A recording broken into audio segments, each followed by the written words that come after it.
الحمد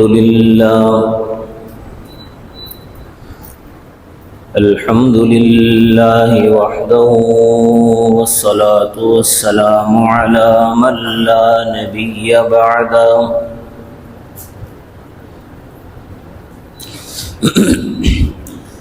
وعلى آله وأصحابه الذين أوفوا عهدا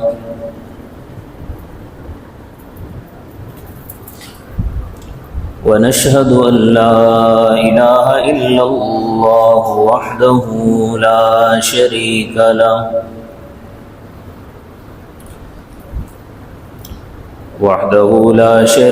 له في الخلق والأمر إرغاما لمن جحد به وكفر ونشهد أن سيدنا ومولانا محمدا عبده ورسوله صلى الله تعالى عليه وعلى آله وأصحابه الذين هم خلاصة العرب العرباء وخير الخلائق بعد الأنبياء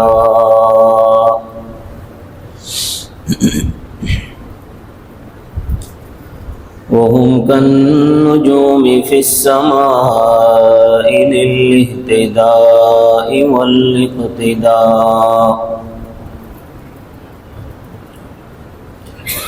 وهم مفاتيح الرحمة ومصابيح الغرر أعوذ بالله من الشيطان الرجيم بسم الله الرحمن الرحيم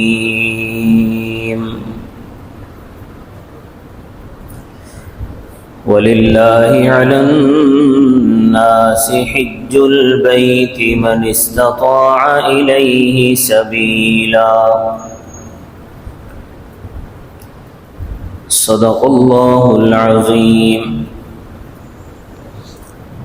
رب اشرح لي صدري ويسر لي أمري واحلل عقدة من لساني يفقه قولي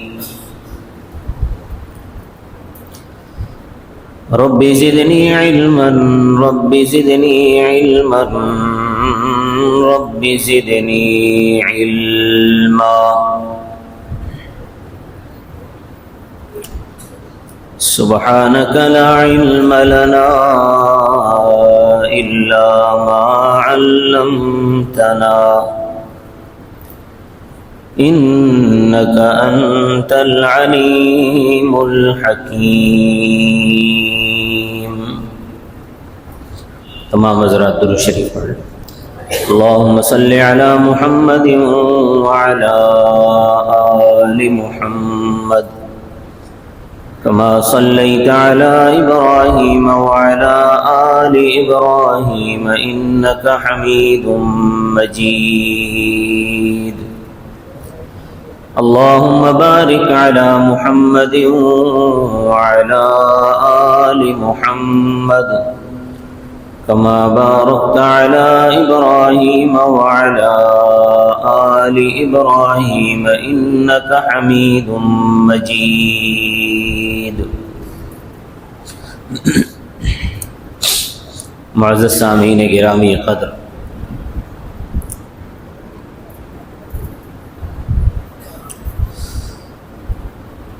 حج کی درخواستیں وصول کرنے کا سلسلہ شروع ہو چکا ہے.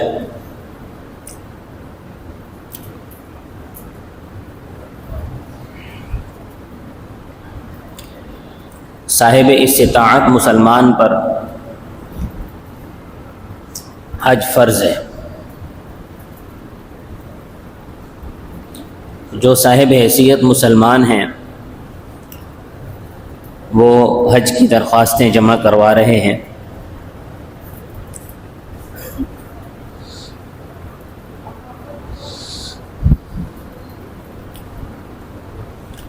میں چاہتا ہوں کہ آپ حضرات کے سامنے ان عوامل پر روشنی ڈال سکوں جن کی وجہ سے عام طور پر حج میں تاخیر کی جاتی ہے۔ میں نے جو آیت کریمہ آپ حضرات کے سامنے تلاوت کی ہے، وَلِلَّهِ عَلَى النَّاسِ حِجُّ الْبَيْتِ مَنِ اسْتَطَاعَ إِلَيْهِ سَبِيلًا،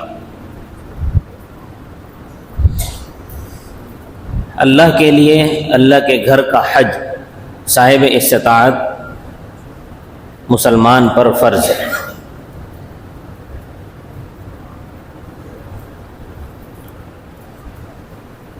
جس آدمی کے پاس اتنا مال ہو کہ وہ آسانی کے ساتھ حج ادا کر سکتا ہو، بغیر کسی پریشانی کے، اس پر قرض بھی نہ ہو، تو ایسے شخص پر زندگی میں ایک مرتبہ حج فرض ہو جاتا ہے۔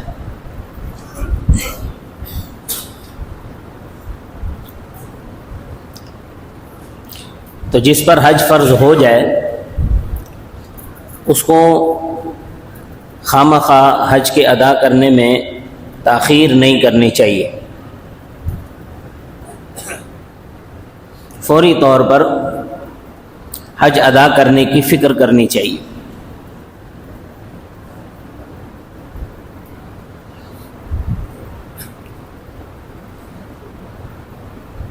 حج اسلام کے ارکان میں سے چوتھا رکن ہے۔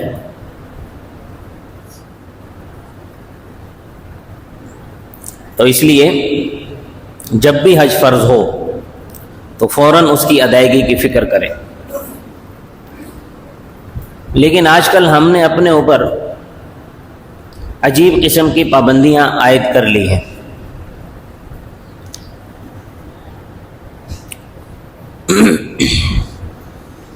ہم نے یہ سوچ لیا ہے کہ جی پہلے مکان بنواؤں گا پھر حج کرنے جاؤں گا، پہلے بیٹیوں کی شادی کروں گا پھر حج پہ جاؤں گا، یا بیٹوں کی شادی کروں گا پھر حج پہ جاؤں گا۔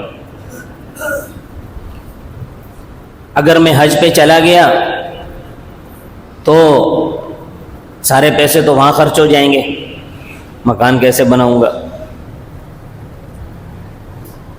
بیٹیوں کی شادی کیسے کروں گا، بیٹوں کی شادی کیسے کروں گا۔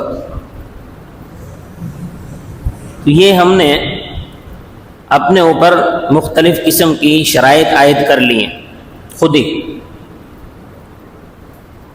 کہ یہ کر لیں گے پھر جائیں گے، وہ کر لیں گے پھر جائیں گے۔ حالانکہ حج ایسی عبادت ہے کہ اس عبادت کے کرنے سے مال میں برکت پیدا ہوتی ہے۔ قرآن کریم میں ارشاد ہے، فرمایا لِيَشْهَدُوا مَنَافِعَ لَهُمْ، تاکہ تم حج کے منافع دیکھ سکو۔ حج کے بہت زیادہ منافع ہیں، بیان سے باہر ہیں، لیکن اس میں جو اہم ترین نفع ہے حج کا وہ یہ ہے کہ حج کے کرنے سے اللہ پاک رزق میں برکت پیدا فرما دیتے ہیں۔ آپ دیکھیں کہ ہزاروں سال سے حج جاری ہے، ہزاروں سال سے لوگ جا رہے ہیں، حج کر رہے ہیں۔ آج تک کسی ایک شخص کے بارے میں آپ نے نہیں سنا ہوگا کہ حج کرنے کی وجہ سے وہ مفلس ہو گیا، حج کرنے کی وجہ سے اس کے پاس کچھ نہیں بچا۔ یہ آپ نے کسی شخص کے بارے میں نہیں سنا ہوگا، اور نہ کوئی ایسا شخص آپ نے دیکھا ہوگا آج تک۔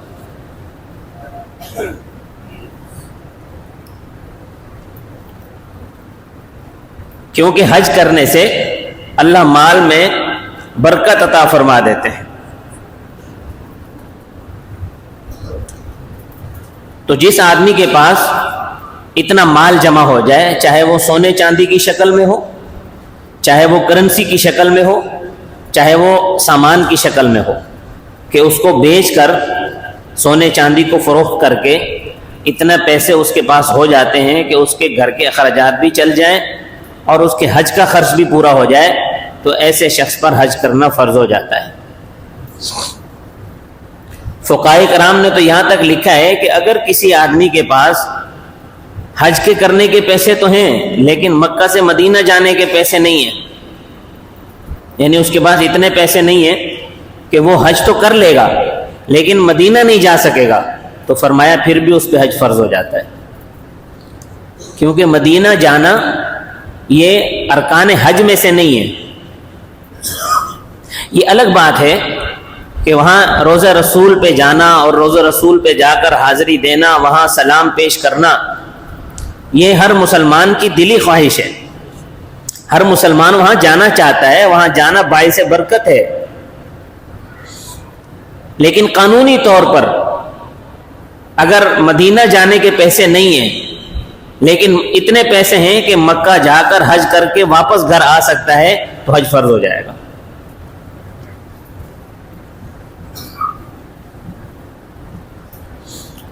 اللہ پاک ہم سب کو مدینے کی زیارت کروائے۔ بعض لوگ یہ سوچتے ہیں کہ جی ہمارے چونکہ والدین نے حج نہیں کیا ہے تو پہلے والدین کو حج کرواؤں گا، اس کے بعد خود حج کروں گا۔ یا بعض لوگوں نے یہ سمجھا ہوا ہے کہ اگر والدین نے حج نہ کیا ہو اور بیٹا حج پہ چلا جائے تو اس کا حج قبول نہیں ہوتا، یہ بھی بیکار کی بات ہے۔ اللہ کے ہاں بیٹا اپنے اعمال کا جواب دہ ہے اور والدین اپنے اعمال کے جواب دہ ہیں۔ یہ تو ایسا ہی ہے جیسے کوئی آدمی یہ سوچے کہ اگر میرا والد نماز نہیں پڑھتا تو میری بھی نماز نہیں ہوگی۔ ایسا کہیں آپ نے سنا ہے کہ والد نماز نہیں پڑھ رہا تو بیٹے کی نماز نہیں ہوگی؟ بیٹے کے اوپر الگ سے نماز فرض ہے، والدین پر الگ سے نماز فرض ہے۔ تو اسی طرح اگر بیٹے کے اوپر حج فرض ہو گیا ہے تو اس کے اوپر الگ سے فرض ہوا ہے، اس کو حج کرنا ضروری ہے۔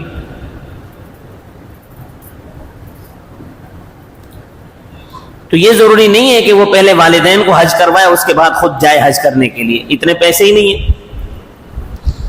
ہاں اس کے پاس اتنے پیسے ہیں کہ یہ خود حج کر سکتا ہے تو اس پر حج فرض ہو گیا، والدین کو حج کرانا ضروری نہیں ہے، اسی کو حج کرنا ضروری ہے۔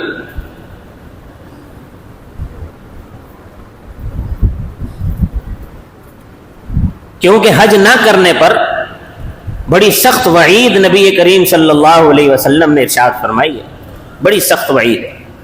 آپ صلی اللہ علیہ وسلم نے ارشاد فرمایا کہ جس آدمی کے پاس حج کی استطاعت ہو، جس پر حج فرض ہو گیا ہو اور وہ حج نہ کرے تو ہمیں اس کی کوئی پرواہ نہیں ہے کہ وہ یہودی ہو کر مر جائے یا نصرانی ہو کر مر جائے۔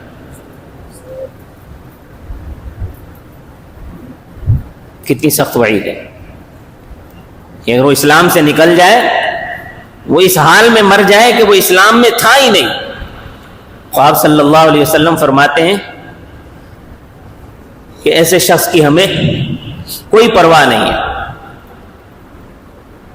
تو اس لیے جب حج فرض ہو جائے تو فوراً اس کو ادا کرنے کی فکر کرنی چاہیے۔ اللہ کے یہاں یہ عذر نہیں چلے گا کہ پہلے میں بیٹیوں کی شادی کر لوں اس کے بعد حج کروں گا، بیٹوں کی شادی کر لوں اس کے بعد حج کروں گا، یہ بھی بیکار کے عذر ہے، بیکار کی بات ہے۔ جب بیٹیوں کی شادی کا نمبر آئے گا اللہ اس کا انتظام بھی فرما دے گا، جب بیٹوں کی شادی کا نمبر آئے گا اللہ اس کا انتظام بھی فرما دے گا۔ لیکن اب جب حج فرض ہو گیا ہے تو اب حج کرنا ضروری ہے، تو اس لیے سب سے پہلے اس کی ادائیگی کی فکر کریں۔ یعنی بیٹیوں کی شادی کا عذر یہ حج کے کرنے میں مانع نہیں ہے، بیٹوں کی شادی کا عذر بھی حج کے کرنے میں مانع نہیں ہے۔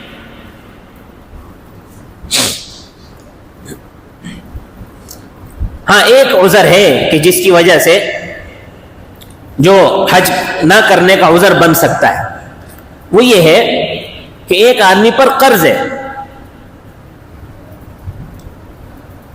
اگر وہ قرض ادا کرتا ہے تو اس کے پاس اتنی رقم نہیں بچتی کہ وہ حج پہ جائے،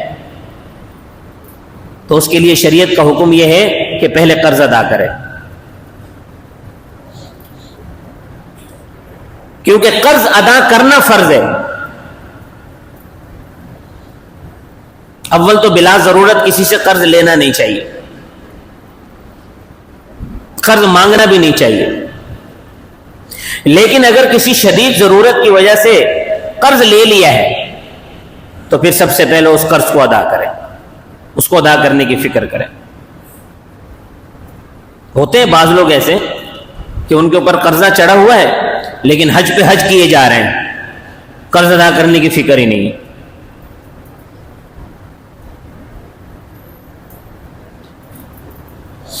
تو اگر قرض ہے تو قرض کو جو شخص ادا کرے اس پر حج فرض نہیں ہوتا۔ ایک یہ صورت ہے حج کے منع ہونے کی، فرضیت جو ہے اس کے اوپر حج فرض ہی نہیں ہوا۔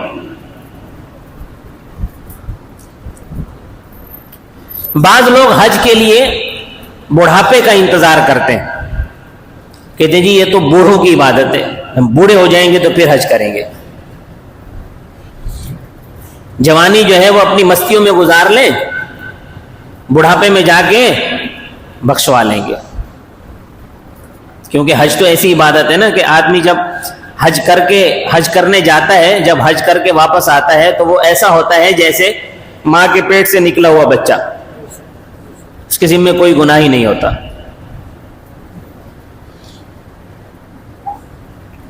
تو یہ بھی بیکار کا خیال ہے کہ ہم بوڑھے ہوں گے تو پھر حج پہ جائیں گے۔ اس کی وجہ یہ ہے کہ انسان کی موت کا کوئی وقت مقرر ہے لیکن پتہ نہیں ہے،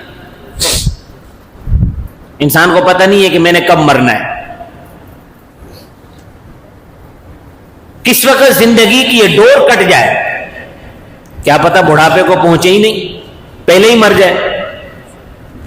تو اگر اس حال میں مر گئے کہ حج ہم پر فرض تھا اور حج ادا کیے بغیر مر گئے تو سمجھ لو کہ بہت بڑا فریضہ جو اللہ کی طرف سے تھا ہم پر وہ ہم سے چھوٹ گیا ہے، اس کو ادا نہ کرنے کا گناہ ہے۔ تو ایسے شخص پر واجب ہے کہ وہ یہ وصیت کر کے جائے کہ اگر میں مر جاؤں اور میں نے حج نہ کیا ہو تو میرے ترکے میں سے کسی کو حج بدل کروایا جائے، میری طرف سے حج کروایا جائے، یہ وصیت کر کے جانا ضروری ہے۔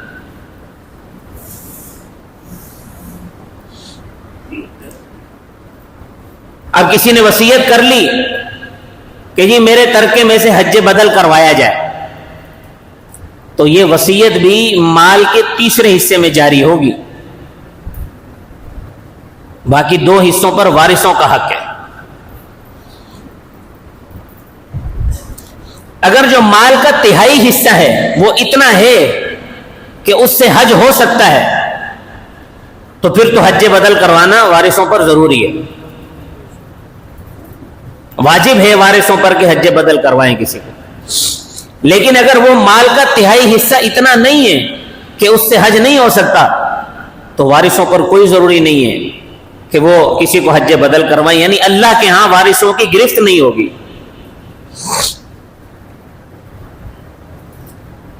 کیونکہ جو مال آپ نے کمایا ہے نا، تو جب تک آپ پر مرض الموت طاری نہیں ہوا اس وقت تک آپ اپنے پورے مال کے مالک ہیں، آپ چاہیں اس سے حج کریں، چاہیں آپ سارا کا سارا خرچ کر دیں، آپ کو اختیار ہے۔ لیکن جو ہی آپ مرض الموت میں مبتلا ہو گئے ہیں اب اس مال پر آپ کا اختیار ختم ہو چکا ہے۔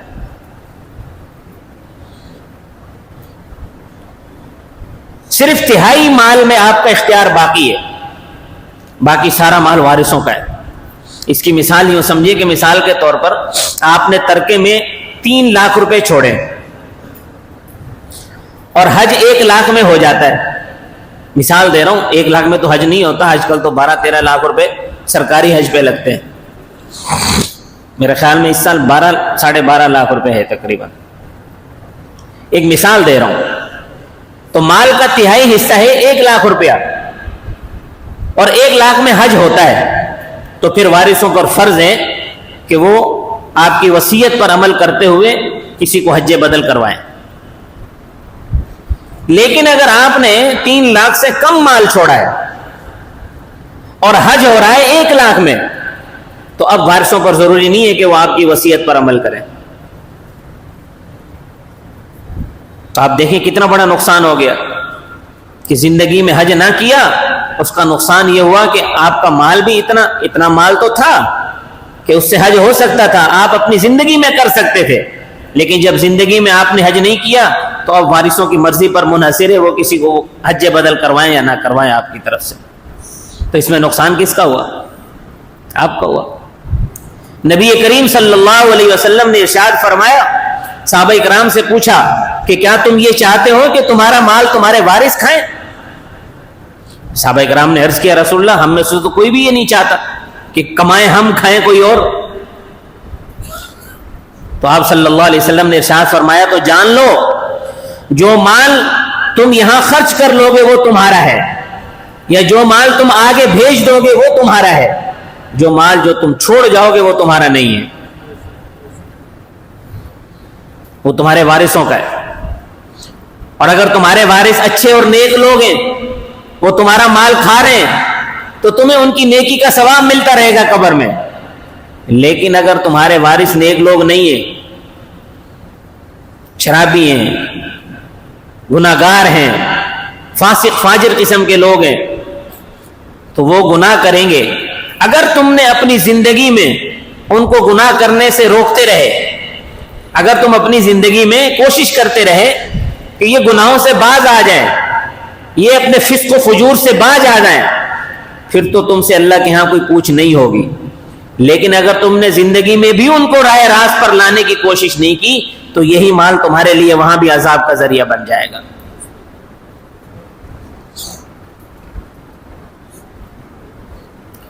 تو یہ جوڑ جوڑ کر مال رکھنا, سنبھال سنبھال کے رکھنا, اس کا کیا فائدہ ہے؟ آج اللہ پاک نے جان سلامت رکھی ہے, زندگی دی ہوئی ہے, قوا مضبوط ہیں, آج جاؤ حج کرنے کے لیے, بڑھاپے کا انتظار کیوں کرتے ہو؟ جوانی کی عبادت اللہ کو بہت پسند ہے, کیونکہ جوانی کے اندر آدمی کے اعضاء مضبوط ہوتے ہیں, طاقت بھی ہوتی ہے, قوت بھی ہوتی ہے, ہر قسم کی شدائد و مصائب برداشت کر سکتا ہے.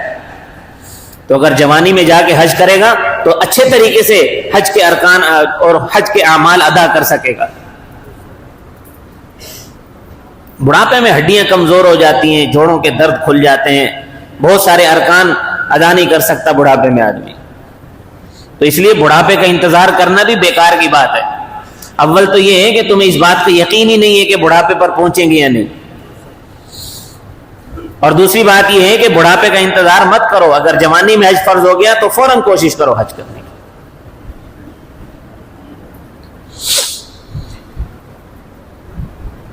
کیونکہ اگر مرنے کے بعد تم نے وصیت بھی کر لی اور تمہارا مال ہی اتنا نہیں تھا کہ اس سے حج ہو سکتا تھا, تو وارثوں پر کوئی ضروری نہیں ہے کہ تمہاری طرف سے حج بدل ادا کروائیں. کیونکہ جو عبادات کا فدیہ ہے, نماز کا فدیہ ہے, روزے کا فدیہ ہے, یا حج بدل کا خرچ ہے, یہ تہائی مال میں جاری ہوتا ہے, پورے مال میں جاری نہیں ہوتا. نمازوں کا فدیہ بھی تہائی مال سے ادا کیا جائے گا. اسی طرح زکوٰۃ کا فدیہ بھی تہائی مال سے ادا کیا جائے گا. حج بدل بھی تہائی مال سے ہوگا.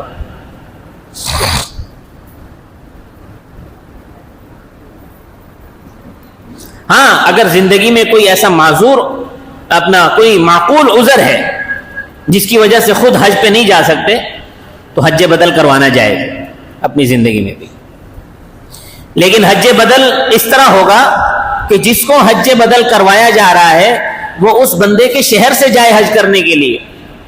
یہ بعض لوگ ایسا کرتے ہیں کہ بھئی یہاں سے اگر آدمی جائے گا حج کرنے کے لیے تو اس پہ 12 لاکھ روپے خرچہ آئے گا, تو کیوں نہ 2 لاکھ روپے دے کر مکہ میں ہی کسی کو پکڑ کے اس کو کہا جائے کہ تو حج بدل کر لے اس کی طرف سے. یہ جائز نہیں ہے.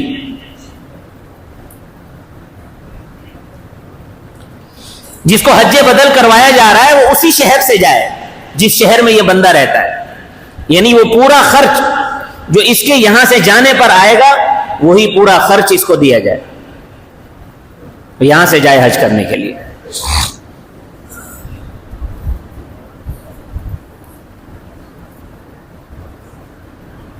ہاں البتہ آج کل جو مختلف قسم کے عذر پیدا ہو چکے ہیں، مختلف قسم کی قانونی پابندیاں ہیں کہ پہلے جی درخواست جمع کرانی پڑتی ہے، پھر اس کے بعد جو ہے قرآن اندازی ہوتی ہے، قرآن اندازی میں اگر کسی کا نام نکل آتا ہے تو پھر وہ حج کے لیے جاتا ہے۔ یہ ایک شرعی عذر ہے، یہ عذر شریعت تسلیم کرتی ہے۔ اس قسم کا کوئی عذر ہو تو اس میں آپ گناہگار نہیں ہوں گے، کیونکہ آپ نے کوشش کی ہے حج پہ جانے کے لیے۔ کوشش یہی ہے کہ آپ نے درخواست بھی جمع کرائی ہے، آپ نے پیسہ بھی جمع کرا دیا ہے، لیکن قرآن اندازی میں نام نہیں آیا، یہ ایک عذر ہے۔ تو اس میں یہ ہے کہ آپ گناہگار نہیں ہوں گے، لیکن اگر آپ کوشش ہی نہ کریں، حج فرض ہو گیا ہے لیکن حج کی کوشش ہی نہیں کر رہے، تو پھر آپ گناہگار ہیں۔ جن لوگوں نے حج کیا ہے ان کو پتہ ہے کہ حج ایسی عبادت ہے کہ اس کی کیا لذت ہے۔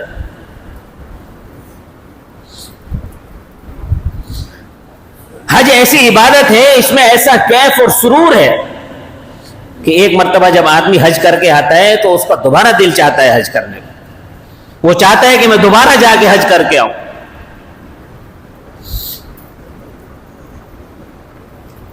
اسی وجہ سے بہت سارے لوگ بار بار نفلی حج کرتے رہتے ہیں۔ نفلی حج پر شریعت نے کوئی پابندی نہیں لگائی ہے، بالکل آپ کر سکتے ہیں، کوئی پابندی نہیں ہے۔ لیکن نفلی حج کرنے کے لیے یہ ضروری ہے کہ شریعت کا کوئی حق پامال نہ ہو رہا ہو۔ اگر شریعت کا کوئی حق پامال کر کے آپ نفلی حج کرتے ہیں تو اس کا گناہ ملے گا آپ کو۔ جیسے مثال کے طور پر درخواست آپ دیتے ہیں، اس میں آپ لکھتے ہیں کہ جی میں نے پہلے حج نہیں کیا ہوا، یہ جھوٹ ہے، تو حج کے لیے جھوٹ بولنا حرام ہے۔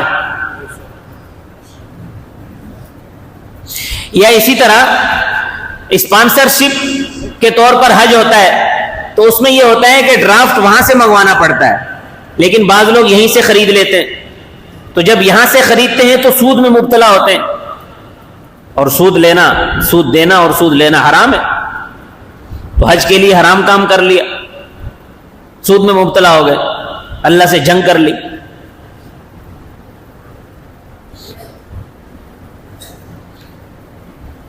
تو نفلی حج کے لیے شریعت کا کوئی حکم پامال کر دینا یہ جائز نہیں ہے، کیونکہ شریعت جو ہے یہ آپ کو اس بات کا حکم دیتی ہے کہ آپ شریعت کے اعمال کو کرنے میں متوازن رہیں۔ اسلام اعتدال کا مذہب ہے اور ہم اعتدال والی امت ہیں۔ قرآن کریم نے امت مسلمہ کو اعتدال والی امت قرار دی ہے، افراط و تفریط سے پاک یہ امت۔ وَكَذَلِكَ جَعَلْنَاكُمْ أُمَّةً وَسَطًا، اللہ نے ہمیں اعتدال والی امت بنایا ہے۔ اسی طرح اگر نفلی حج کرنے سے بہتر کوئی اور کام نظر آ رہا ہے آپ کو تو پھر نفلی حج نہ کریں، وہ کام کریں۔ حضرت عبداللہ ابن مبارک رحمۃ اللہ علیہ بہت بڑے درجے کے اللہ والے اور بڑے درجے کے فقیہ تھے، وہ ہر سال حج کیا کرتے تھے، ہر سال۔ ایک مرتبہ حج پر جا رہے تھے تو راستے میں ان کے قافلے نے ایک جگہ پڑاؤ کیا، انہوں نے دیکھا کہ اس بستی کی ایک چھوٹی بچی بستی سے نکل کر آئی، کچرے کے اندر ایک مردار مرغی پڑی ہوئی تھی، وہ اس مرغی کو اٹھا کر گھر کی طرف بھاگی۔ حضرت عبداللہ ابن مبارک اس بستی میں گئے، بستی والوں کو بلایا، اس لڑکی کو بلایا، اس سے پوچھا کہ یہ تم نے مردار مرغی کیوں اٹھائی اور لے کر آپ گھر چلی گئی؟ وہ کہنے لگی کہ کئی دنوں سے ہمارے گھر میں فاقہ ہے اور ہمارے زندہ رہنے کی اس کے علاوہ کوئی صورت نہیں تھی کہ میں یہ مردہ مرغی اٹھا کر لے جاتی اور اس کو کھا کر ہم زندہ رہ سکیں۔ تو حضرت عبداللہ ابن مبارک رحمۃ اللہ علیہ نے اسی وقت اپنے قافلے میں یہ اعلان فرما دیا کہ اس سال ہم حج پر نہیں جائیں گے، جو حج کا خرچ ہم لے کر جا رہے ہیں ہم ان بستی والوں کے کھانے پینے کے اخراجات پر خرچ کریں گے، کیونکہ حج تو زندگی میں ایک مرتبہ فرض ہے۔ ایک مرتبہ آپ نے کر لیا، آپ کا فرض ادا ہو گیا. نفلی حج پر پابندی کوئی نہیں ہے، لیکن اگر کوئی ایسا کام سامنے آ گیا ہے کہ جس کا ثواب نفلی حج سے زیادہ ہے تو پھر وہ کام کرنا چاہیے.